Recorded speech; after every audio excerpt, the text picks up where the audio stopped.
Afternoon guys, I'm going to do a really quick video on how to make a kazoo. I'm going to try and condense it into the shortest video possible. So, got my stump here ready to go, and I'm going to use a nice straight piece of hazel.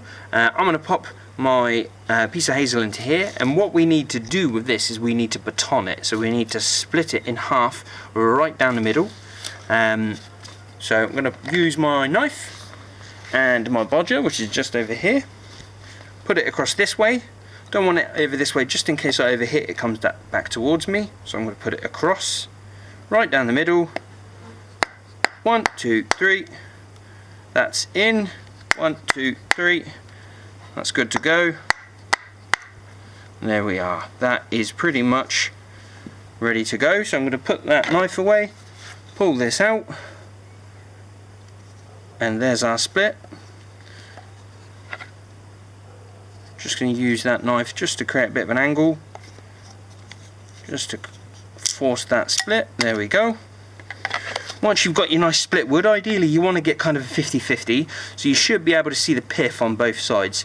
Sometimes you won't get the nicest split because hazel, what we're using today, can be quite twisted. So this one is not a great split.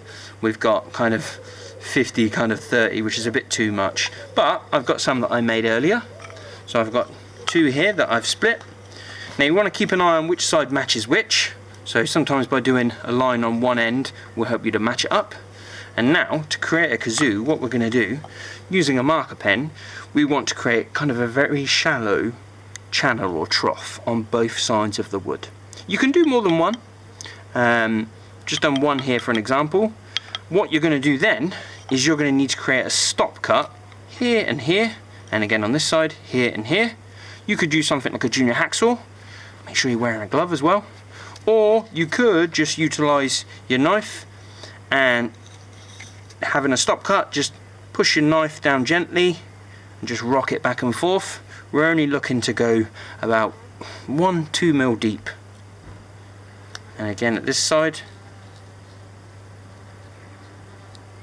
And then you're going to utilize a thumb cut to just gently take out this material. We don't want to go past that stop cut, so we're only doing it very gently, utilizing a thumb cut to just gently take out some of that material. You might need to redo that stop cut now and again.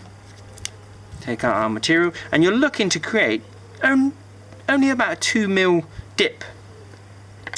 Now luckily I have one that I did earlier. Here it is here, so it's only been taken out a couple of mil. And here's the matching side. Now, to make our kazoo, you're going to need an elastic band. I like quite thick elastic bands for this because you're relying on the resonance, the vibration of the rubber band to make the noise. So, when we put that on like that, we should be able to see a little bit of space between. We can use elastic bands on this end and on this end, or we can use some cordage to tighten it up. I'm just going to squeeze it together, and we got a sound. Sometimes you've got different sounds on different sides. Sometimes you don't get no sound. But yeah, you can do multiple sort of channels and trenches if you want. Sometimes you get different sounds out of each one, but it is a case of trial and error. If you don't get it right the first time, maybe the channel's not deep enough, maybe it's too deep. You can always try again. The main thing, as we're using tools and knives and such, is we want to make sure we're working safely. I've got my first aid kit just in case, but working safely and taking our time.